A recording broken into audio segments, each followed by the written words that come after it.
Is losing weight getting harder as you get older? It's not your fault. You're eating better, you're moving more, but your body isn't responding anymore. At PhD Weight Loss, they help people identify what's actually blocking fat loss and help increase your lifespan. If you want to understand why your body isn't cooperating, call PhD Weight Loss now and book your consultation at 864-644-1900. Mention Dennis Prager and you get 2 weeks free in the program, and they'll pay for your food. That's a $1,500 value absolutely free. Call 864-644-1900. Welcome to Timeless Wisdom with Dennis Prager. Hear thousands of hours of Dennis's lectures, courses, and classic radio programs. And to purchase Dennis Prager's Rational Bibles, go to DennisPrager.com.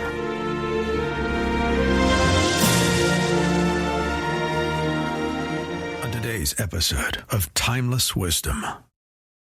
Well, this one is personal. I gave 2 talks on my life. One personal and one the development of my ideas. This is a full 2 hours. I hope you'll enjoy it. That's coming up on Timeless Wisdom with Dennis Prager, and it starts right now. Well, here we go again with another tape. I truly hope you're enjoying this tape subscription. I'm certainly enjoying making them available to you. Well, this one is personal. And I as you'll hear in my talk, it's difficult for me to talk that way because I don't like to focus on me, but much more on what I believe in. But I just have a feeling that as I would find the personal and philosophical inner life of people I'm interested in interesting, so you might find mine. So, on a boat to, of all places, Antarctica, with 70 listeners to my radio show, I gave 2 talks on my life, one personal and one the development of my ideas.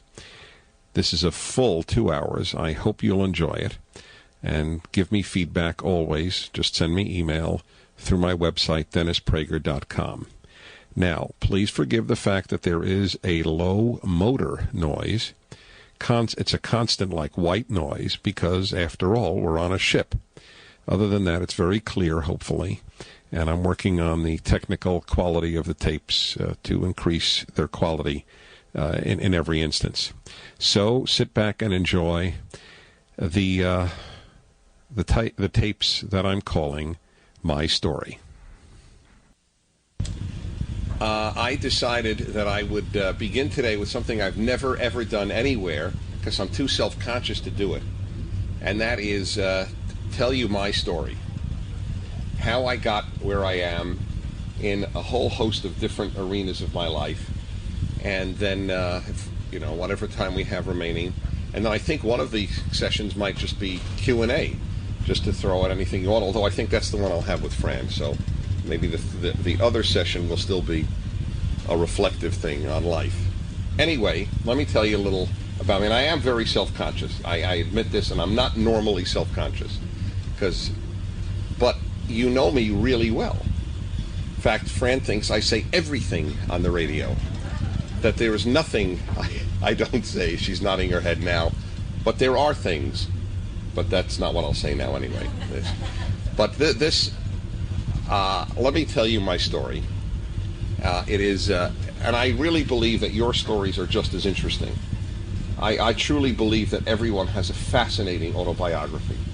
I mean that sincerely. I'm not patronizing you. In fact, I bought my father a computer about 8 years ago with only one intention: Dad, please write your autobiography. You have an interesting life, and you should tell it. It'll be good for you and good for your descendants. Like, our youngest child is 9, and I hope my father lives many, many more years, but he may not. Although he's in, thank God, perfect health. He's 83. But you never know. And so after 8 years of learning everything about the internet and computing, now he's starting to write his autobiography. You know what he says? He is so enamored of technology. I don't want to die. There are many reasons, but one big one is I want to see what the next operating system is going to be like. So that gives you an idea. And I totally relate to that. I mean, the idea of missing a technological breakthrough is very painful to some of us. To the women in this group, this sounds bizarre and extreme, I am sure, but I'm sure some of you can relate to that as well. Anyway, I was born in 1948 in Brooklyn, New York. And I decided I wanted to leave Brooklyn in 1949. But it didn't happen. That was a joke. I decided I wanted to leave later. But the truth is, it was New York City, for me, was a great place to grow up in, but not a great place to stay in, and I didn't. Why to grow up in? Because I used its facilities. If you use its culture, there's no parallel. Some of you know, for example, and I'm going to get back to the musical part of my life a little later, I conduct orchestras periodically in Southern California. You know how I learned to do that?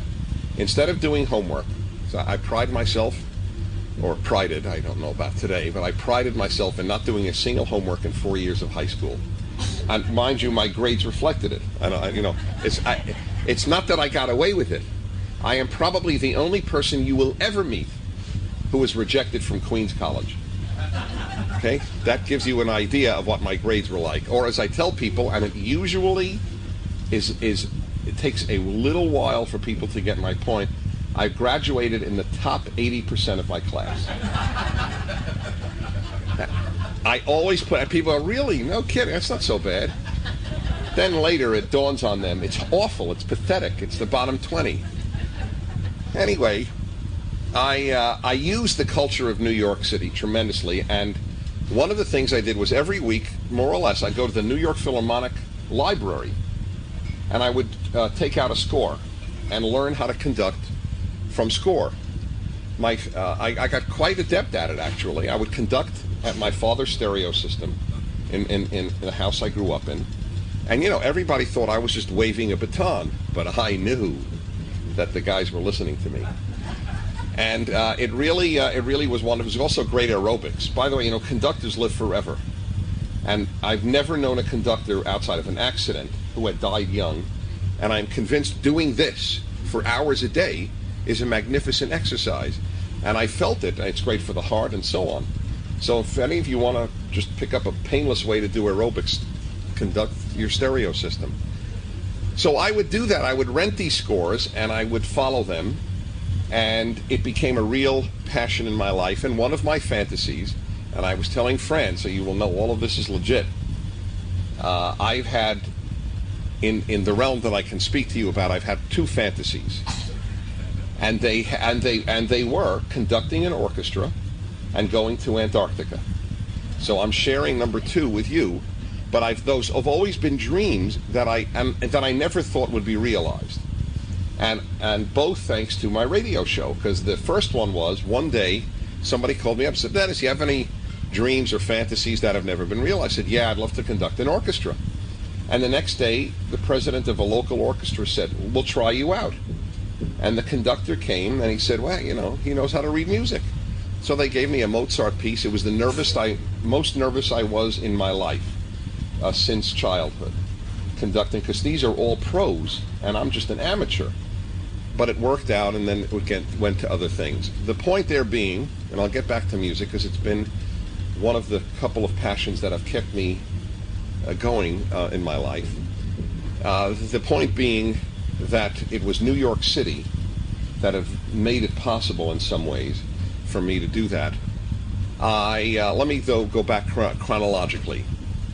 I was raised in an Orthodox Jewish home, which is you wouldn't know this, there's no reason you would, but within Judaism there are three basic denominations. This you probably do know: Orthodox, Conservative, Reform. The Orthodox, though, are also divided. Non-Jews think Jews are all united. It is so untrue as to cause oodles of laughter among Jews who ever hear that. Jews are profoundly disunited. This guy doesn't trust this guy's kosher, this guy doesn't trust this guy's this, and this, and this. It's crazy. Anyway, so within Orthodox, you have modern, centrist, and right-wing. I grew up in the modern.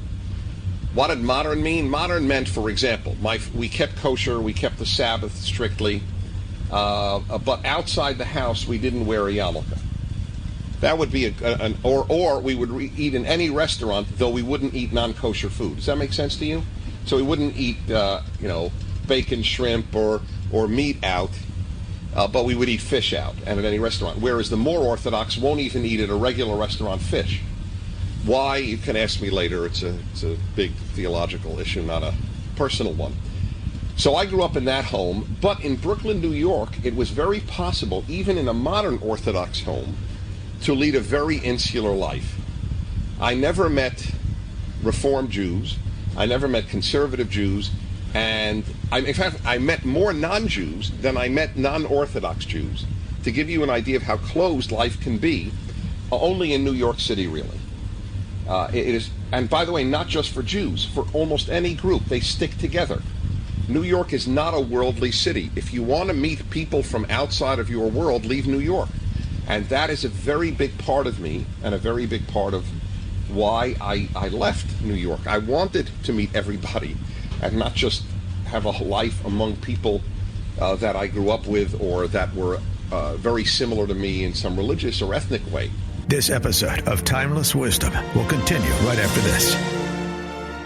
Is losing weight getting harder as you get older? It's not your fault. You're eating better, you're moving more, but your body isn't responding anymore. At PhD Weight Loss, they help people identify what's actually blocking fat loss and help increase your lifespan. If you want to understand why your body isn't cooperating, call PhD Weight Loss now and book your consultation at 864-644-1900. Mention Dennis Prager and you get 2 weeks free in the program, and they'll pay for your food. That's a $1,500 value absolutely free. Call 864-644-1900. Now, back to more of Dennis Prager's Timeless Wisdom. So, I grew up in this world. My father, I had a very interesting upbringing in this way. It was profoundly Jewish and profoundly American. And that was very healthy for me. And it comes through in my broadcasts. You know, it's not probably odd to you. My father volunteered to serve in the U.S. Navy in World War II. And reached a rather high position, in fact, in the Navy. And he did something on his ship, which I always admired. He would, on Fridays, he would bake challah, which is the bread that Jews eat on the Sabbath. So he was the challah baker. That wasn't his official naval position, please understand. He had an actual position.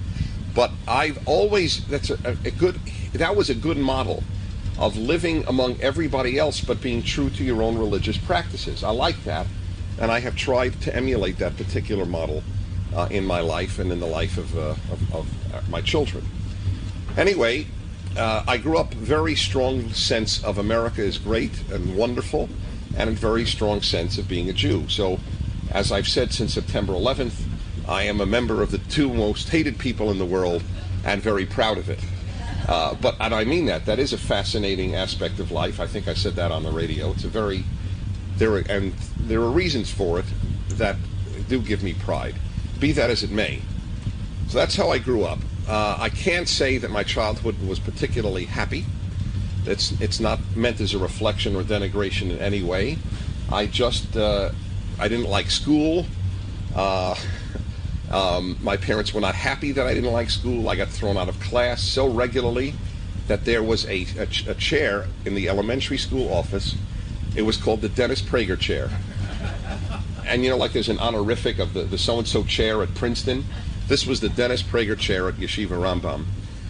And I got thrown out for many very valid reasons. Mostly, though, I would just talk the whole time. I was practicing for my profession. But really, that's what I did in class. I would talk, I would write notes and send them to other kids. I'd play tricks on the girls. That was a lot of fun for me. For example, when I was a kid, we all came into class with briefcases. Did you have that when you were a kid? Carry a briefcase? No? Wow, we did. We carried briefcases to school with all your, supplies. So you keep your briefcase by your desk. So it was a source of awesome pleasure for me to arrange with a couple of the guys to switch the girls' briefcases who were sitting in the front, because I thought of them as goody two-shoes. And I have a hatred for goody two-shoes. I can't explain why. But the ones who sat up front, I always thought, they just want to show the teacher they're terrific. So I would try to get them in trouble as much as possible. That plus talking, and I would frequently beat up bullies. That was a hobby of mine, beating up bullies. And there's a big residue of that in me today. I am for beating up bullies. international bullies, national bullies, local bullies, criminals. I hate bullies. And so I would, if they were picking on some kid, and I was always the biggest in the class. I just always was. So it's not like I'm, Mr. Courageous, but I couldn't stand what they did. So my parents would get called very regularly, and they would be very upset that, I wasn't a good kid at school. I was an angel at home, but I was a devil at school in the ways that I just described. So it was not very happy. The nadir, the really low point, came in 8th grade when I signed the report card. And I was actually proud of my abilities in script writing. I remember thinking, this looks pretty genuine. And I would have gotten away with that, but for the fact that when I was sick one day, my mother looked through my drawers and found all these report cards she hadn't seen. So you can have an idea of what it was like. I also went to sleepaway camp for 8 weeks of summer from the age of 5. Frankly, that was too long. My grandfather would come on my birthday, which is in the middle of the summer, and I would scream and cry to go back with him. He was they were a very great source of love to me. My grandparents in particular, my mother's parents. Anyway, but I would go back home, and then another year at school, and awful stuff like that. Then finally, then in 6th grade, I went every day. Listen to this. You think your kids had it or have it hard. I went to a school in the Lower East Side of Manhattan, where the classes went from 9 a.m. to 6 p.m. Sunday, Monday, Tuesday, Wednesday, and Thursday. Friday only till noon. Can you imagine that? 9 to 6, a 6th grader. And how did I get there? It took an hour to get there each way. I would take the subway from Brooklyn, and we live near Brighton Beach. That's a far distance, to Manhattan, to East Broadway. My father decided it was not a good idea to stay there when on one occasion, he rarely did this, but it happened on one occasion, he picked me up. His offices were in downtown Manhattan. He was a CPA. He picked me up, and he saw one of the kids at the school being mugged, and he thought it was not a good idea for me to stay at that school. So then I went back to my Brooklyn school. Then I went to high school, and high school was much more pleasant for me, but I will be very open with you. Things at home got tougher, and I threatened to run away. But I was serious about running. It wasn't the typical kid threat, I'll run away. So they said to me, okay, actually they didn't say to me. My older brother, I have an older brother almost 6 years older than me, who was always good in everything. My parents couldn't believe how two kids could be so different. My brother was valedictorian. My brother was editor of the newspaper, president of the school. He was captain of the basketball team. And here I am, having my parents called up every day, not to say what a wonderful boy I was either. So my brother interceded. I knew he was my last chance. And he said, Mom and Dad, you have to listen to Dennis, or he's going to run away. I even knew what I was going to do. I was going to go to Idlewild Airport. That was before it was John F. Kennedy. And I was going to work in the luggage area for one of the airlines and get myself on it, or so were my dreams. Be that, I'm sure my wanderlust is in part shaped by my visits every Sunday to the airport just to photograph airplanes. That was a big passion. I dreamed about airplanes and getting in them. I collected timetables. Anyway, I'm different, in case you didn't notice. You don't know how different. You will see. It's incredible when you realize how many of us just have our own drummer. And it's truly true in my case. And so he told my parents, you got to leave him alone. You can't bug him anymore about grades or about school period. And I said, parents can't do that. We're abdicating our role if we do that. And he said, basically, you have no choice. You're going to lose your son if you don't leave him alone. So my father said he actually spoke to God. He said, God, what am I going to do? We've tried punishment, we've tried yelling, we've tried discipline, we've tried notes from school, nothing's worked.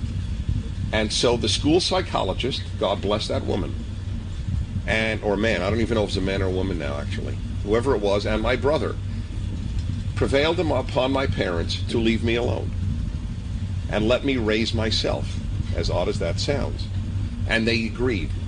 And from the age of 14 on, they never asked if I got a report card. They never asked if I had homework. In fact, I lived at home the first 2 years of college. I went to Brooklyn College, and I'll never forget this. I said, Mom, I'm off this week. And totally straight-faced, she looked at me and said, I thought you were off last week. Which showed you how much class I didn't go to. There was no way to know when I was off or when there was school. It was not knowable. So I was pleased with her answer. They really don't bother me. And I want you to understand, though, this is very dramatic in my life because from 14, 15 on, I have been a happy person. And before that, I was not. I needed to be left alone. And I know, we're all made up of stuff. Every one of us, of course. I know that my loathing of controls by government over people, like communism or fascism, the worst case scenarios, or even in America where we're putting more and more laws on people about what they can't say, politically correct things, they actually unnerve me. I can only thrive in freedom. I'm very good at imposing laws on me, but I don't want it imposed by others. Now, obviously there are areas of life I would not be a great success in. I assume the armed forces would be an example of, you don't say, Colonel, I just don't agree with that order. You can't do that. But my parents did, in fact, to their great credit, it was not easy, said, okay, hands off, do whatever you like. So much so, this will really sound bizarre to some of you, I'm sure, so much so that they gave me money to eat supper out. What do you think of that for independence? I mean, that's amazing. So, and I know how much, and I can tell you what I had. They gave me $1.50 a day to eat dinner wherever I wanted, and I usually ate it at the same place. Because what I would do is after school, I would take the subway into Manhattan and go to museums and go into concerts and go to plays. I mean, I loved that stuff, and I didn't do any homework. So I didn't come home. I would go straight from school in Brooklyn into Manhattan so often. And so they gave me $1.50, which today gets you coffee, right, essentially. But I could get a meal then at Dubrow's Cafeteria on Kings Highway. I got a delicious meal and dessert. And it's ironic, and I'm really being open with you. Eating out has never ceased being a very good psychological feeling for me, of freedom. And it has never changed. I still love to eat out. It is a credit to the home that Fran has made that I am also now happy to eat at home. I know that sounds bizarre, but all of you have stuff from your childhood, whatever it is that lingers on, except, I'm very introspective, I think, at least in some ways, and that is one of them, and I realize it's psychological, but to me, to this day, going to a Denny's, I'm not talking about going to Chateau de Bourgogne and getting, a $50, $100 meal. I'm talking about cheapo. Getting a tuna melt at Denny's still is, for me, fun. At 53, it is still exciting. Eating out whatever I want.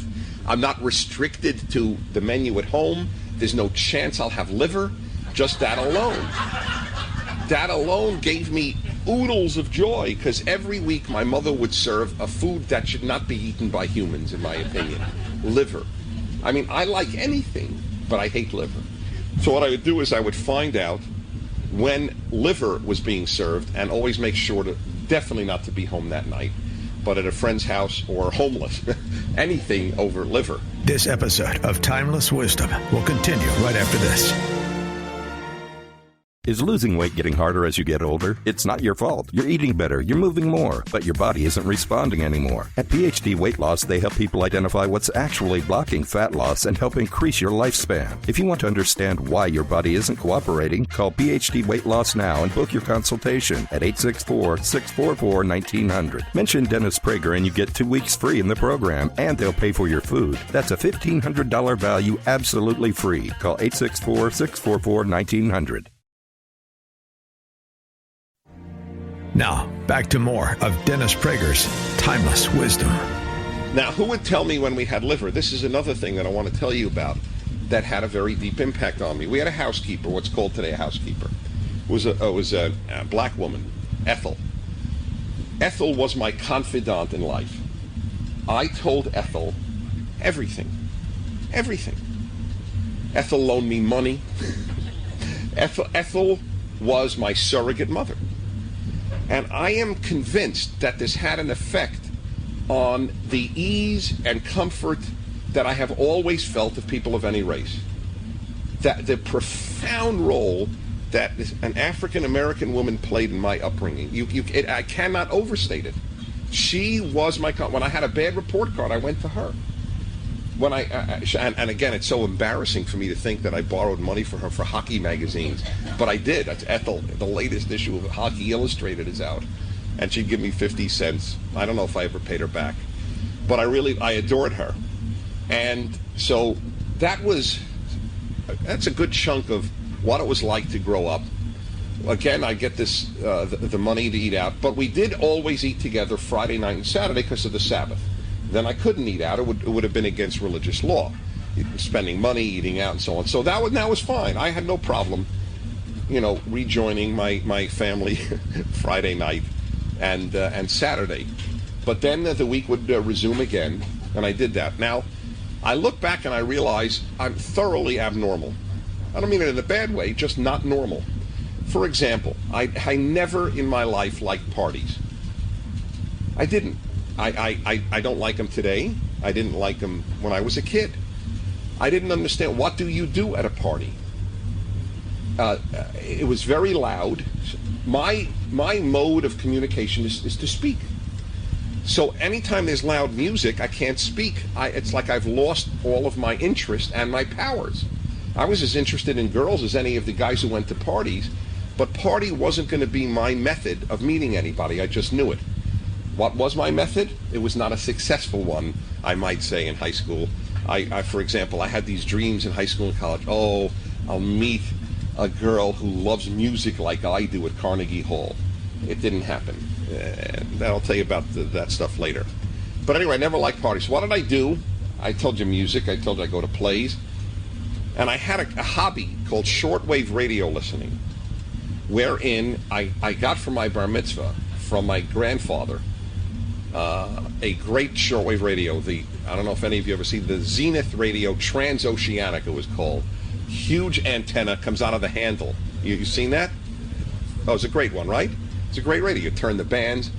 For me to pick up Radio Moscow or the BBC or anything else, but especially Radio Moscow, and this is very relevant, starting my second year in high school, I became transfixed by the enemy being communism.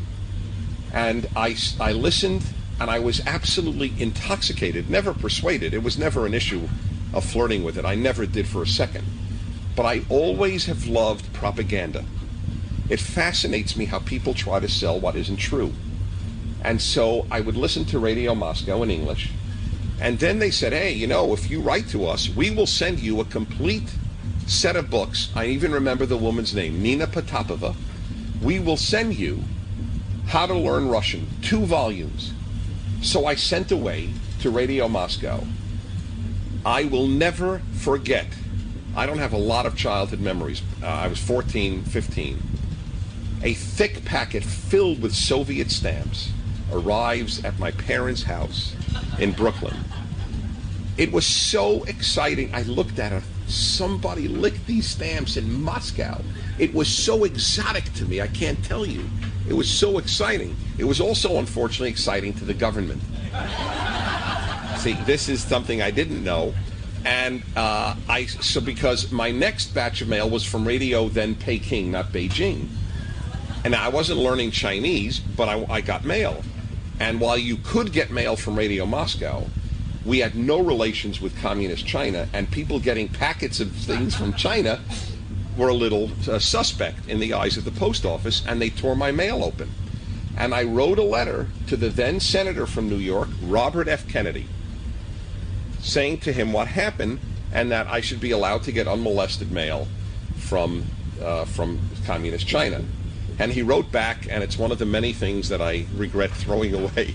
I mean, a letter from Robert F. Kennedy would be just a lovely thing to have. I mean, I didn't support him, but, you know, he was my senator, and it's a fascinating thing to have had. Anyway, I got all this mail, and I did start learning Russian. Talk about a weird kid, not doing his homework, eating away from the house every night, going into the city, Manhattan, to go to plays and concerts and pick up scores of symphonies, and teaching himself Russian. And I'll never forget when my parents went to a parent-teachers meeting, always the nadir of my existence. I hated when my parents went to talk to teachers, because none of them were going to say, "Oh, you have such a wonderful student there. You should be so lucky." Never had. It was always a bad report. So it was not a happy night when they went. But in any event, one night they were there, and they met my close friend, the guy whom I have since written 2 books with. My first 2 books were on Judaism, and we met in high school, Rabbi Joseph Telushkin. So he met my parents met Joseph's parents at a parent-teachers meeting, and my father, he has a very good dry sense of humor. My father said to the Telushkins, "We should have sent Dennis to a Russian school, then he'd be studying Hebrew."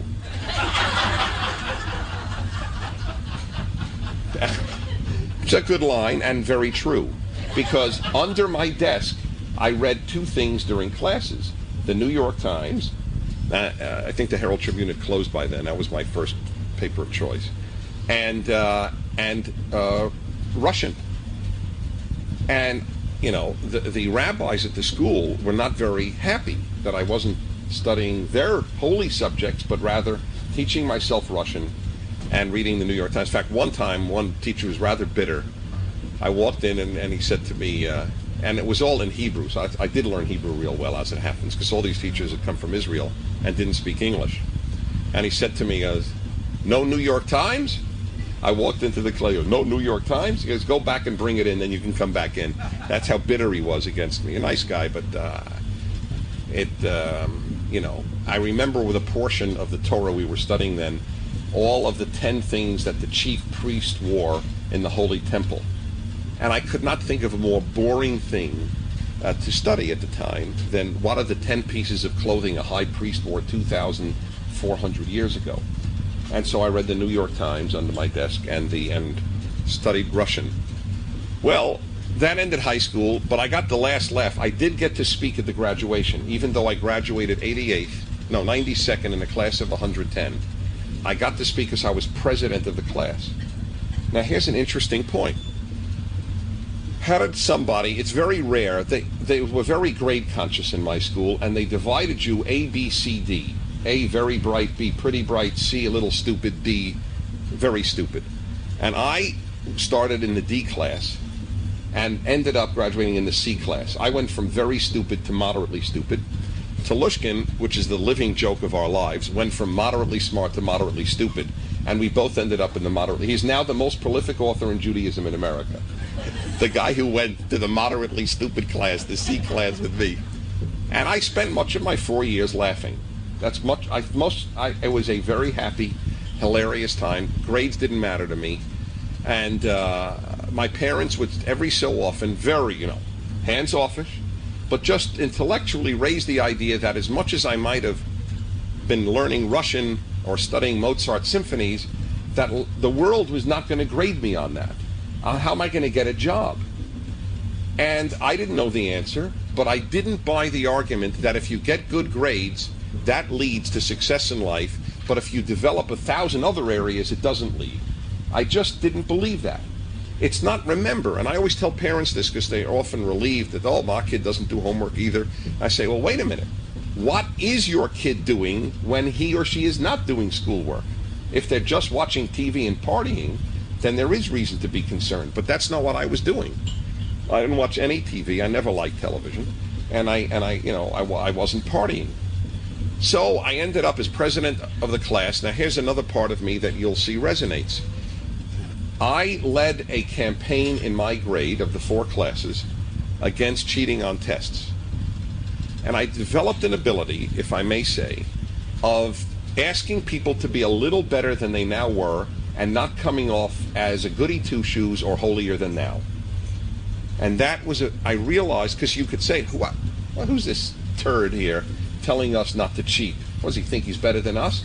But I never walked around, I'm great, I don't cheat, you're lousy. I did nothing like that. But I did have a campaign in a very understated way that kids should not do that. There were more important things in life than getting the ultimate few points on a test. And they were really compromising their own character and dignity. And they elected me president, despite I was in the C class and despite my anti-cheating campaign. And that did teach me a lot. Then to college. I went to Brooklyn College, not a prestigious place to attend. And this was 1966. I was at college 66 to 70, in the height of the Vietnam War and the demonstrations. Now, talk about things that made an impact. This episode of Timeless Wisdom will continue right after this.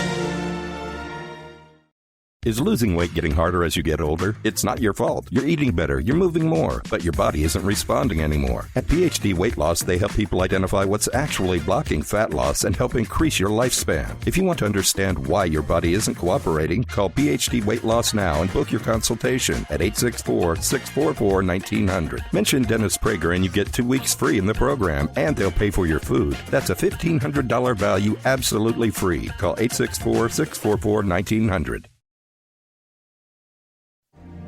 Now, back to more of Dennis Prager's Timeless Wisdom.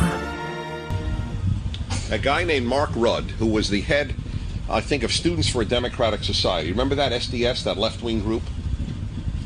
He was at Columbia, where he had led all those demonstrations at Columbia, remember? Terrible ones. He came to Brooklyn College, to do the same thing. But this was very interesting, and as I say, I will never forget it. Students at Brooklyn College pelted him with tomatoes and eggs when he came and tried to organize Brooklyn College students against the government and against the war. We were a working class college. That was an elite college. You know, we lived home. Almost all of us had jobs aside. And I realized a lot of this stuff against the country from the left was coming from kids from Scarsdale. You know, from kids from much wealthier homes than us in Brooklyn College. And it was a very illuminating thing to see him getting no support at Brooklyn College versus uptown in Columbia, where, you know, he was venerated. Anyway, that happened, and so I spent the first 2 years at Brooklyn College, and I decided now I'll do schoolwork. That I just had a feeling that it would be important for me to get decent grades at college, unlike high school. Well, this is the turning point of my life, truly is. They gave an award each year at Brooklyn College, a rather generous award for one student, one, from the thousands. This is a huge college. From the thousands of sophomores, they will choose one for the junior year abroad scholarship. I applied, and you had to have a 3.0 index. And I have a 3.01, I think. So I qualified on index, and then you went through interviews. And as soon as the interview started, I knew I had a good chance, because that was always my strong point, you know, selling snow in winter. And so here I was, oh my God, I'm going to have these professors interview me. And I'll never forget when the final interview came about, there were like 3, 4, 5 candidates left from the thousands of sophomores. They said to me, these were the heads of all the departments. That's to intimidate you, but I loved it. I loved the attention, I tell you. I remember sitting in a swivel chair, go, yes, professor, yes, professor. I was eating it up. And they said, well, you know, it says on your application that you speak Russian, French, and Hebrew. Is that true? I said, well, yes, of course it's true. I'm not going to lie. So the head of the Russian department spoke to me in Russian. The head of the French department spoke to me in French, and the head of the Hebrew department spoke to me in Hebrew. And then they said, okay, tell us what they all said to you. And I totally matter of fact, like it wasn't effortful, and believe me, it was. I mean, I was sweating inside. But I got it right, and I then said, oh, well, Professor so-and-so said this, and I knew that I was going to get the award then, and I did. And so that was one of the happy days of my life. And we took a boat about a third the size of this on September 10th, 1969. I had just turned 21 the month before. I was leaving Brooklyn and home for a whole year. There are no words to describe the joy on that boat, because there would be no other way I would have gone. I would have ended up, being home and at Brooklyn College, were it not for this award that I won. Went to the University of Leeds in England. I would have gone anywhere. I don't care. Whoever had a program that would give credit, that's where I went to. And talk about seasick, by the way. The first day, the Atlantic is a rough ocean. That's why it's not called Pacific. And so it was very rough, and it was, as I say, much smaller than this. It was almost like a giant ferry of 1,000 students on it going for cheap to Europe. And everybody was nauseous. And everybody was doing what you do when you're nauseous. So that was a lousy first day. Beyond that, it was a lot of fun. And then romance began. I met a German girl on board. And she was became my girlfriend for much of that year in some ways, which brought my home great joy. Dennis is dating a German girl. It was bad enough I'm in with a non-Jewish girl, a German no less. What could I have picked better, that maybe, So anyway, I visited her in Germany about 5 times that year, because you could take a boat from England to Germany for like $25. It was incredible what you could do as a student on student fares. And so I visited her, and it was to be honest, it was a very, if not difficult, it was emotional. This is only 23 years after the Holocaust. And I'm walking around Germany, and I'm thinking about all these adults. Where were you? What were you doing? Were you with this? Who did you torture? Who did you gas? Who did you round up? Who did you watch rounded up? But I worked out in my mind that, there's a substantial part of Germany that cannot be faulted. They were too young at the time. And this became a very important theme in my life. Remember, many of you know what I've called the motto of my show: there are only 2 races, the decent and the indecent. Viktor Frankl, who went through the Holocaust, was asked, do you hate the Germans, after being in a Nazi concentration camp? And he said, no, I don't hate any group. The only 2 I don't hate any race, as if, so to speak, the Germans are a race. There are only 2 races, the decent and the indecent. That stayed with me. I read that in high school, and I still believe that. That's why I truly believe, and I don't say this as a boast, I'm not capable of being racist. I'm capable of being a lot of bad things. Racist is not one of them, because I truly only divide the world by that motto. I have no other interest, frankly, in a person that I meet. Their race, their ethnicity, their skin color is of no interest to me. In fact, I just wrote an article. I'm getting a syndicated article starting in 2 months. I'll be syndicated. And my first piece may well be a piece I've already just written about my son's best friend being a young black boy, and why that happens, in my reflections on it. And if you want, I'll certainly share it with you later. Anyway, so I spent time in Germany, spent time in England, and then my life truly changed. And now I could be open about this, I guess. I could not be open about it for so many years for a lot of reasons. As many of you know, there was terrible persecution of Jews in the Soviet Union. And here I was, a religiously oriented Jew from America who spoke Russian and Hebrew. And when I visited Israel and Passover of 1969, right? Remember, I went in September 68, so I went from England to Israel for Passover in spring of 69, not yet 21. People who heard about me through friends of theirs. I wasn't famous at all. I was nothing. I was just a student. But they heard, hey, here's this Jewish boy who speaks Russian, English, Hebrew.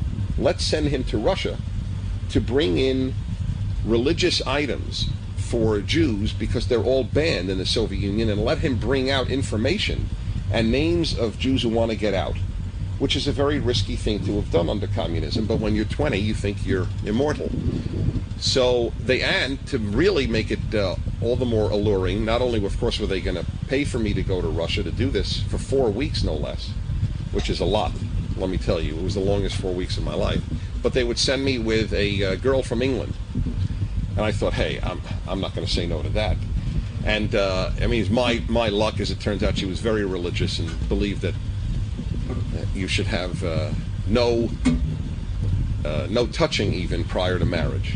This is who I got sent with, and it was one of the many tests that God has brought to me in my life with his infinite sense of humor. Dennis, you can go with a girl, but that's the good news. The bad news is she doesn't believe in touching prior to marriage.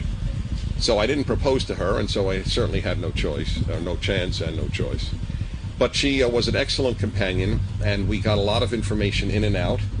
And I cried coming from Moscow back to New York on the 13th month away, October of that year.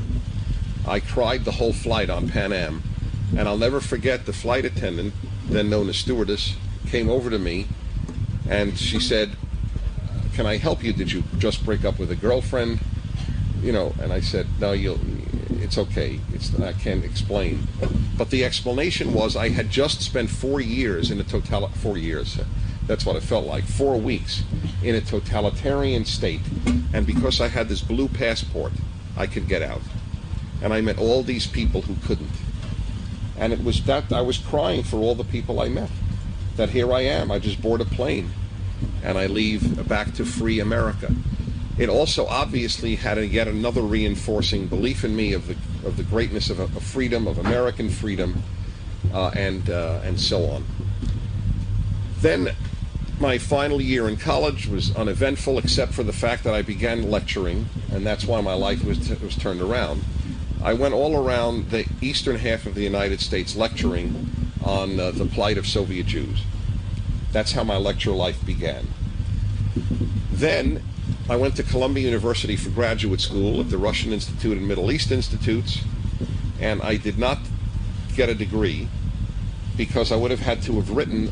I gave my oral thesis, you know to whom, by the way? I wonder if any of you remember this name. Zbigniew Brzezinski. He was National Security Advisor for Jimmy Carter. He was my master's thesis professor, because I was in communist affairs, and I was specifically doing it on Polish communism. By the way, I had spent many trips in Eastern Europe visiting communist countries. I lived with families in Poland, in Bulgaria, in Hungary, and in no, not Czechoslovakia, but close to. Anyway, it was I was in Czechoslovakia the year after the Soviet invasion, and you could still see all of the massive, gigantic artillery holes in the walls of Prague. It was a very, very depressing time to be in Prague, and it just made me hate communism even more. Well, be that as it may, I then finished I finished college. I went to Columbia for my graduate work, and I spent most of my time lecturing. And I'll never forget, about 3 years into lecturing for free, giving all the proceeds over to the Soviet Jewry movement, my friend Joseph said to me, "Dennis, you got to start lecturing on other things and making a living." And so I called up a place that I had spoken to, and it was a Jewish place, because that's all I was taking speeches on Soviet Jewry then. And I said, "Hi, this is Dennis Prager. Do you remember me? I'm the young guy, the kid who gave you the speech. You remember the kid who went to Russia?" "Oh, yeah, you were terrific." I said, "Well, I'd like to come back and give a speech on another topic." And the woman said, "What else do you know?" And it was perfectly appropriate. I had no reputation other than as an expert on Soviet Union and Soviet Jews. I said, "Well, how would you like to know why?" I remember the subject. "Why are most young Jews alienated from Judaism?" I said, "Yeah, we would love to know that. Do you know why?" I said, "Yeah, I think I do, because I'm a young Jew and I'm not alienated." So she said, "How much do you charge?" I was so nervous at that moment. There was never a time in my life I was more nervous. I can't ask for me well. Others have that ability. I don't. So I was about to say $35. When Talushkin goes, no, 75. So I said, $75, expecting him to say, "Oh, I know it's too much, no problem. And she, of course, thought, $75? That's like free. So she said, "Oh, that's fine."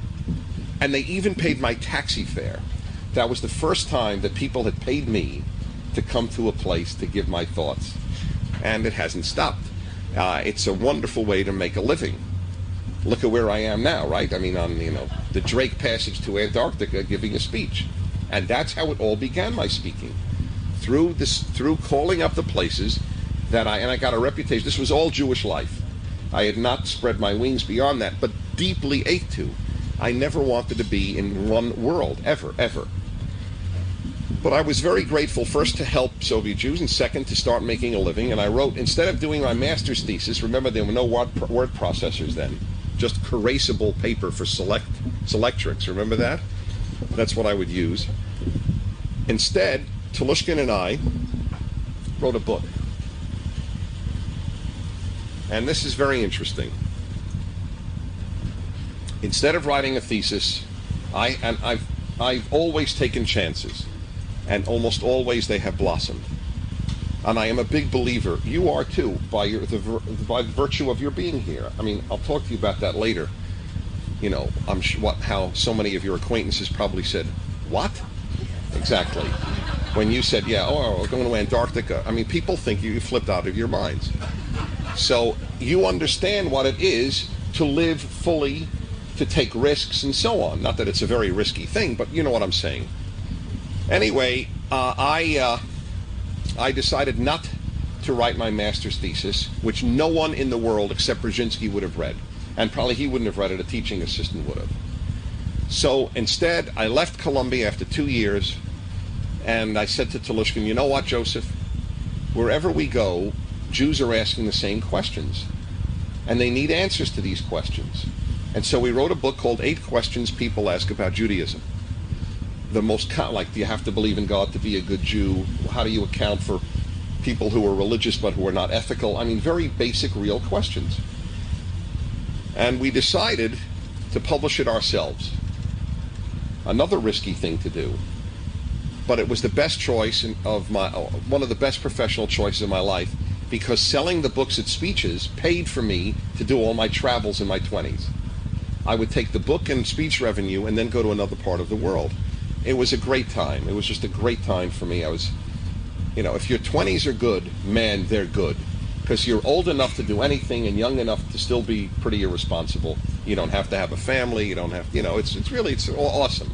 I remember the first time I was brought to LA. I was 24 years old to give a lecture. And I remember it so vividly. I rented a car, and I was driving down palm tree-lined Wilshire Boulevard and saying to myself, Dennis, if you are not the luckiest man in the world, I wonder who is. While everybody is doing something else, I don't know what they're doing, here I am being paid to come to Southern California, which was another romantic vision in my life. Also, by this time, I knew I was going to leave New York. I knew I'd leave New York the day I was in another city. And it's the truth. And listen, New York's a great city. It's just, that's not for everybody, and I'm one of the everybody's it's not for. My first speech out of town was Nashville, Tennessee. And do you know what occurred to me there? How much quality of life the people lived. In New York, you grow up believing that people outside of New York are in varying degrees of hickdom, right? Basically hicks until you get to San Francisco when they're New Yorkers with a bridge. And that is how New Yorkers believe. You've seen the New Yorker cartoon. There's nothing in the middle between the Hudson River and the old Golden Gate Bridge. But I love what's between the Manhattan and the Golden Gate Bridge. That's my America, and I got to love it. Speaking, I would see this, and I saw people having wonderful lives, cultured lives, happy lives, lives where you could walk outdoors and see trees. And I said, I'm going to have to leave New York. I don't know where to, but the speaking enabled me to do that. Then I was brought out to L.A. by a Jewish institute, the Brandeis Institute. It's in Simi Valley. It's on 3,200 acres. And the head of it was 50 years older than me. He was a great man, Dr. Bardeen. And he was told, there's this wonderful 24-year-old lecturer you should bring out to your institute. Because he would bring out lecturers in this retreat center for weekends for his members. He said, I don't believe anybody 24 has something wise to say to my people. And he flew to New York. I didn't even know it. to attend a speech I gave in the Bronx. He went to the audience to check me out. Could a 24-year-old really have something to say? Afterwards, he introduced himself and said, "You have something to say? I'd like you to be the youngest speaker who ever came to the Brandeis Institute to lecture." I mean, you can't imagine. I mean, I get the chills telling it to you. It's so exciting. L.A., I remember going to JFK Airport and seeing in the American terminal Los Angeles Flight 1, and I was levitating. It was so exciting. People are paying to bring me to Los Angeles? What a life. I couldn't believe this. And so I was brought out, and I did a weekend. Then they brought me out 5 more times. Then Dr. Bardeen announced a year and a half later that he would like me to succeed him one day upon his death. He would like this young guy to be the successor, be the second director of this institute. He died that week. It was very dramatic and very unhappy. I remember when I found out, I was in Mississippi giving a lecture, of all places, and I got a call, "Come on out, you're going to speak at the funeral." And I cried like a baby. I could not give the eulogy without just constantly crying. And it was crying for me as much as for him, to be honest. I wasn't ready for such a responsibility. The only job I had ever held before this was a waiter at summer camp. I mean, I don't have normal jobs. I was, lecturing and writing. But I came out to L.A., came out with a cot, a piano, an accordion, and a few thousand books, and lived at the Institute. I lived in Simi Valley for 3 years at this 3,200-acre retreat. And I must say, when I was dating, it was very powerful. Would you like to see my place? 3,200 acres. Now that was better than partying, I got to tell you, to make an impact. And that was 1976. I became director of the Institute. I stayed there till 1983. In 1982, Roberta Weintraub, who was the head of the Board of Education in Los Angeles, you may recall her name, she was friends with George Green, who was the head of KABC Radio. And George said, Roberta, do you know anybody? We need a new host on our program, Religion on the Line. Do you know anybody who knows how to speak, who knows religion, and isn't a clergyman? I said, yeah, I do. He's a young kid. I just heard him at this retreat center in Simi Valley. He knows how to speak, and he's not a rabbi or anything. And he knows religion. So they called me up, here, try next Sunday night, come and try out. So I was deliriously excited. And this was 1982, August 1982. And I didn't even know how to push buttons. So the program director, Wally Sherwin, some of you will remember that. ID-Do, from those commercials, plumbing commercials, Wally Sherwin was the program director. He sat next to me, and there was the priest, rabbi, and minister. And I would field the calls and host the show. I was so nervous, sweat was dripping on the microphone. I thought people would think it was an outdoor show and it was raining. I was so nervous. You know why I was nervous? I knew how much was riding on whether or not. I knew the rest of my life, professionally, was in many ways being shaped by this tryout. The show went from 10 p.m. to midnight without commercials. At 11 p.m., he slips me a note, tell them you'll be on next week. And I can't tell you I didn't know what I'd do with my life. I didn't know. I knew I was going to leave this institute, and I wanted to branch out. I didn't want to just stay in Jewish life, as committed as I am to it. And so this was unbelievable godsend. Then I did Religion on the Line. Then I did a weekly night show. The Religion on the Line was so successful, they then gave me an hour on Sunday night, so 9 to 10, just myself. That was successful, so they gave me 8 to 10. That was successful, they gave me 7 to 10. That was successful, they gave me 7 to midnight on Sunday and 9 to midnight on Saturday night. And as I often said, if you don't like me, this is a very bad station weekend nights. Because that's all they had. Whatever you turn on, Dennis Prager was on the weekend. And I love being on weekends. This is interesting. To me, I had the best of all worlds. No full-time job. Work I loved. Get some payment. Not a lot, but some to live on. And I have the whole week free. What could you ask for better? And they kept saying, we'd like to put you on weekdays. And I said, no. I kept refusing.